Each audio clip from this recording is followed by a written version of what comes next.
असफलता से सफलता तक प्रेरणादायक कहानियां। जब आप ठोकर खाते हैं तो असल में आप गिरते नहीं हैं, बल्कि आगे बढ़ने के लिए एक और सीढ़ी चढ़ जाते हैं। दोस्तों, जिंदगी में कई बार ऐसा होता है जब हम असफलता का सामना करते हैं, जब लोग हमें नकार देते हैं, हमारा मजाक उड़ाते हैं। लेकिन क्या आप जानते हैं कि सफलता की कहानियां लिखने से पहले जिंदगी अक्सर हमें असफलता के कई पन्ने पहले ही थमा देती है। आज हम बात करेंगे कुछ ऐसी ही प्रेरणादायक कहानियों की जिनमें लोगों ने असफलता को अपनी ताकत बनाया और दुनिया के सामने एक मिसाल पेश की। हम देखेंगे कि कैसे शकीरा ने संगीत की दुनिया में अपना मुकाम हासिल किया, वो भी तब जब उन्हें स्कूल के क्वायर से ही निकाल दिया गया था। कैसे हावर्ड शुल्ट्ज ने स्टारबक्स को एक छोटे से कैफे से एक ग्लोबल ब्रांड बनाया, वो भी तब जब उन्हें कई बार निराशा का सामना करना पड़ा था। शकीरा, ये नाम सुनते ही आपके जहन में एक ऐसी तस्वीर उभरती होगी जो अपने दमदार गायकी और लाजवाब डांसिंग के लिए जानी जाती है। लेकिन दोस्तों, क्या आप जानते हैं कि इसी शकीरा को बचपन में उनके स्कूल के क्वायर से यह कहकर निकाल दिया गया था कि उनकी आवाज बकरी की तरह है। जी हाँ, आपने बिल्कुल सही सुना। शकीरा को बचपन से ही गाने का बहुत शौक था। वो अक्सर स्कूल के कार्यक्रमों में हिस्सा लिया करती थी। लेकिन एक दिन जब वो स्कूल के क्वायर के लिए ऑडिशन दे रही थी, तो उन्हें बता दिया गया कि उनकी आवाज बहुत ज्यादा कर्कश है और वो क्वायर के लिए सही नहीं है। शकीरा को यह सुनकर बहुत दुख हुआ, लेकिन उन्होंने हार नहीं मानी।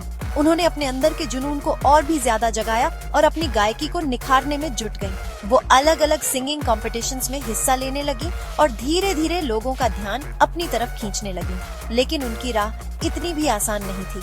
उन्हें कई रिकॉर्ड लेबल्स ने यह कहकर रिजेक्ट कर दिया कि उनकी आवाज बाजार के लिए सही नहीं है। लेकिन शकीरा ने कभी हार नहीं मानी। उन्होंने खुद पर भरोसा रखा और अपनी मेहनत जारी रखी और आखिरकार उनकी मेहनत रंग लाई। 1991 में 14 साल की उम्र में उन्होंने अपना पहला एल्बम मेजिया रिलीज किया, जो कोलंबिया में बहुत बड़ा हिट साबित हुआ। उसके बाद उन्होंने कभी पीछे मुड़कर नहीं देखा। जब हम कॉफी की बात करते हैं तो स्टारबक्स का नाम सबसे पहले जहन में आता है। यह एक ऐसा ब्रांड है जिसने न केवल कॉफी को बल्कि कॉफी कल्चर को भी एक नई पहचान दी है। यह वो ब्रांड है जिसने पूरी दुनिया में कॉफी कल्चर को एक नया आयाम दिया है। आज स्टारबक्स का नाम क्वालिटी और एक्सपीरियंस का पर्याय बन चुका है। लेकिन क्या आप जानते हैं कि स्टारबक्स के फाउंडर हावर्ड शुल्ट्ज को भी अपने शुरुआती दिनों में कई बार रिजेक्शन का सामना करना पड़ा था? उनकी कहानी संघर्ष और दृढ़ता की मिसाल है। हावर्ड शुल्ट्ज का जन्म न्यूयॉर्क सिटी के एक गरीब परिवार में हुआ था। उनके परिवार की आर्थिक स्थिति बहुत खराब थी, लेकिन उन्होंने कभी हार नहीं मानी। उन्होंने अपनी मेहनत और लगन से पढ़ाई की और नॉर्दर्न मिशिगन यूनिवर्सिटी से कम्युनिकेशंस में डिग्री हासिल की। यह उनकी पहली बड़ी उपलब्धि थी। उन्होंने एक ज़ेरॉक्स कॉर्पोरेशन में सेल्समैन के तौर पर अपने करियर की शुरुआत की और जल्द ही सफलता की सीढ़ियां चढ़ने लगे। लेकिन उनकी मंजिल कुछ और ही थी। लेकिन हावर्ड शुल्ट्ज के अंदर कुछ और करने की चाहत थी। उन्हें हमेशा से कुछ बड़ा और अलग करने की तमन्ना थी। उन्हें कॉफी का बहुत शौक था और वो हमेशा से एक ऐसी जगह बनाना चाहते थे जहां लोग आराम से बैठकर अच्छी कॉफी का आनंद ले सकें। यह उनका सपना था। 1983 में उन्हें सिएटल में एक छोटा सा कॉफी शॉप स्टारबक्स मिला, जो उस समय सिर्फ कॉफी बीन्स बेचता था। यह उनके सपने को साकार करने का पहला कदम था। हावर्ड शुल्ट्ज उस कॉफी शॉप के कॉन्सेप्ट से बहुत प्रभावित हुए और उन्होंने उसके मालिकों को कन्विंस किया कि वो उसे खरीद कर एक ऐसा कैफे बनाना चाहते हैं जहां लोग बैठकर कॉफी का आनंद ले सकें। यह एक बड़ा जोखिम था, लेकिन उन्होंने इसे उठाया। शुरुआत में तो उन्हें कामयाबी मिली, लेकिन जल्द ही उन्हें आर्थिक तंगी का सामना करना पड़ा। यह उनके लिए एक बड़ा झटका था।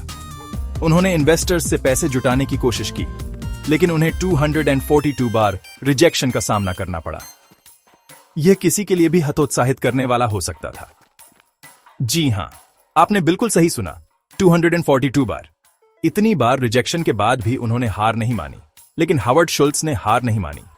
उन्होंने अपने सपने को साकार करने के लिए लगातार मेहनत की और कभी पीछे मुड़कर नहीं देखा। उन्होंने खुद पर भरोसा रखा और अपनी मेहनत जारी रखी। आज उनकी मेहनत और दृढ़ता की वजह से स्टारबक्स एक ग्लोबल ब्रांड बन चुका है। Chapter 3 the Beatles. अनगिनत रिजेक्शन से लेकर दुनिया के सबसे बीढ़े बैंड बनने तक का सफर। द बीटल्स, यह नाम सुनते ही आपके जहन में संगीत की दुनिया के वो चार चेहरे उभरते होंगे जिन्होंने अपनी आवाज से पूरी दुनिया को अपना दीवाना बना लिया था। उनकी धुनें, उनके गीत और उनका अंदाज आज भी लोगों के दिलों में बसा हुआ है। John Lennon, Paul McCartney, George Harrison और रिंगो स्टार, इन 4 नामों ने मिलकर द बीटल्स को वो पहचान दिलाई जिसकी मिसाल आज भी दी जाती है। इनकी जुगलबंदी और संगीत की समझ ने इन्हें एक अलग ही मुकाम पर पहुंचा दिया। लेकिन दोस्तों, क्या आप जानते हैं कि द बीटल्स को भी अपने शुरुआती दिनों में अनगिनत रिजेक्शंस का सामना करना पड़ा था? यह सफर आसान नहीं था, बल्कि चुनौतियों से भरा हुआ था। 1960 के दशक की शुरुआत में जब द बीटल्स ने अपने करियर की शुरुआत की थी, तो उन्हें कई रिकॉर्ड लेबल्स ने यह कहकर रिजेक्ट कर दिया था कि गिटार म्यूजिक का जमाना अब गया और लोगों को अब कुछ नया चाहिए। यह सुनकर भी उन्होंने हार नहीं मानी। कल्पना कीजिए, जिन द बीटल्स को आज दुनिया का सबसे बड़ा बैंड माना जाता है, उन्हें उस समय लोगों ने सुनने से भी इनकार कर दिया था। यह उनके लिए एक बड़ा झटका था। लेकिन द बीटल्स ने हार नहीं मानी। उन्होंने अपने सपनों को जिंदा रखा और लगातार मेहनत करते रहे। उन्होंने छोटे छोटे क्लब्स और पब्स में अपनी परफॉर्मेंस देना जारी रखा। यह उनके लिए एक महत्वपूर्ण अनुभव था। धीरे धीरे उनकी परफॉर्मेंस देखने वालों की संख्या बढ़ने लगी। लोग उनके संगीत की ओर आकर्षित होने लगे। लोगों को उनका संगीत, उनका अंदाज और उनकी एनर्जी बहुत पसंद आने लगी। उनकी फैन फॉलोइंग बढ़ने लगी और आखिरकार 1962 में उन्हें पार्लोफोन रिकॉर्ड्स के प्रोड्यूसर जॉर्ज मार्टिन ने सुनने का मौका दिया। यह उनके करियर का टर्निंग पॉइंट था। जॉर्ज मार्टिन को द बीटल्स का संगीत पसंद आया और उन्होंने उनके साथ कॉन्ट्रैक्ट साइन कर लिया। यह उनके लिए एक बड़ी सफलता थी। उसके बाद तो जैसे इतिहास रच गया। द बीटल्स ने संगीत की दुनिया में एक नया अध्याय लिखा और बन गए दुनिया के सबसे बड़े बैंड।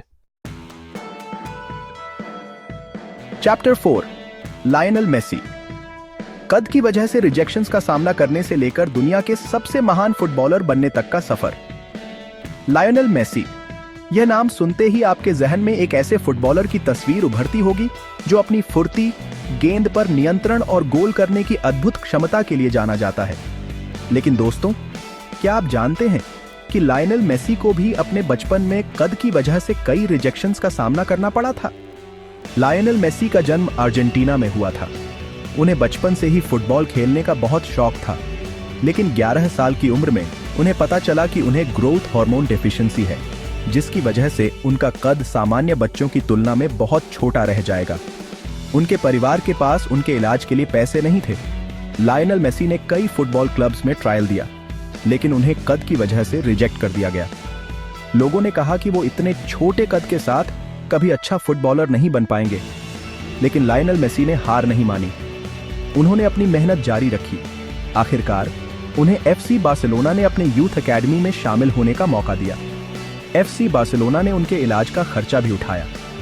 लायनल मेसी ने एफसी बार्सिलोना के यूथ एकेडमी में कड़ी मेहनत की और जल्द ही अपनी प्रतिभा का लोहा मनवा लिया।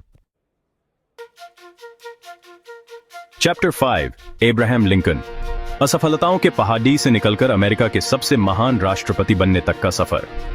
एब्राहम लिंकन, यह नाम सुनते ही आपके जहन में अमेरिका के 16वें राष्ट्रपति की तस्वीर उभरती होगी, जिन्होंने अमेरिका को गृहयुद्ध से उबारा और गुलामी प्रथा का अंत किया। उनकी दृढ़ता और नेतृत्व ने उन्हें इतिहास में अमर बना दिया। लेकिन दोस्तों, क्या आप जानते हैं कि एब्राहम लिंकन को भी अपने जीवन में असफलताओं के पहाड़ का सामना करना पड़ा था? उनकी कहानी संघर्ष और संकल्प की एक मिसाल है। एब्राहम लिंकन का जन्म एक गरीब परिवार में हुआ था। उनके परिवार की आर्थिक स्थिति बहुत खराब थी और उन्हें बचपन से ही कठिनाइयों का सामना करना पड़ा। उन्होंने औपचारिक शिक्षा बहुत कम हासिल की थी। स्कूल जाने का अवसर उन्हें बहुत कम मिला, लेकिन उन्हें बचपन से ही पढ़ने का बहुत शौक था। वो किताबों से ज्ञान प्राप्त करने में विश्वास रखते थे। वो खुद ही किताबें पायच कर अपना ज्ञान बढ़ाते थे। उनकी जिज्ञासा और सीखने की ललक ने उन्हें आगे बढ़ने में मदद की। उन्होंने वकालत की पढ़ाई की और वकील बन गए। यह उनके जीवन का एक महत्वपूर्ण मोड़ था। एब्राहम लिंकन का राजनीति में आना एक संयोग था, लेकिन उन्होंने इसे अपने जीवन का उद्देश्य बना लिया। उन्होंने कई बार चुनाव लड़ा, लेकिन उन्हें हार का सामना करना पड़ा। हर हार ने उन्हें और मजबूत बनाया। 1832 में वो इलिनॉय स्टेट लेजिस्लेचर का चुनाव हार गए। यह उनकी पहली बड़ी राजनीतिक असफलता थी। 1834 में वो फिर से इलिनॉय स्टेट लेजिस्लेचर का चुनाव जीत गए, लेकिन 1836 में वो इलिनॉय हाउस ऑफ रिप्रेजेंटेटिव्स का चुनाव हार गए। यह उनके लिए एक और झटका था। 1838 में वो फिर से इलिनॉइस हाउस ऑफ रिप्रेजेंटेटिव्स का चुनाव जीत गए, लेकिन 1843 में वो यूनाइटेड स्टेट्स कांग्रेस का चुनाव हार गए। उनकी असफलताओं की सूची लंबी होती जा रही थी। 1846 में वो फिर से यूनाइटेड स्टेट्स कांग्रेस का चुनाव जीत गए, लेकिन 1848 में वो यूनाइटेड स्टेट्स सेनेट का चुनाव हार गए। यह उनके लिए एक और बड़ी असफलता थी। 1856 में वो यूनाइटेड स्टेट्स सेनेट का चुनाव फिर से हार गए। उनकी असफलताओं का सिलसिला जारी रहा। 1858 में वो फिर से यूनाइटेड स्टेट्स सेनेट का चुनाव हार गए। इतनी बार हारने के बाद भी अब्राहम लिंकन ने हार नहीं मानी। इतनी बार हारने के बाद भी अब्राहम लिंकन ने हार नहीं मानी। उन्होंने अपने सपनों को साकार करने के लिए लगातार प्रयास किया। उन्होंने अपनी मेहनत जारी रखी। उनकी दृढ़ता और संकल्प ने उन्हें अंततः सफलता दिलाई। ऊतरो दोस्तों, उम्मीद है कि आज की कहानियों ने आपको प्रेरित किया होगा। हमने देखा कि कैसे Shakira, Howard Schultz, the Beatles, Lionel Messi और अब्राहम लिंकन ने तमाम बाधाओं और असफलताओं का सामना करते हुए भी अपने सपनों को साकार किया। इन सभी महान हस्तियों में एक बात समान थी, वो कभी हार नहीं मानते थे। उनका हौसला, उनका जुनून, उनकी मेहनत कभी कम नहीं हुई, बल्कि हर असफलता के बाद और बढ़ती गई। तो दोस्तों, अगर आप भी जिंदगी में कुछ बड़ा करना चाहते हैं तो हार मत मानिए और कोशिश करते रहिए।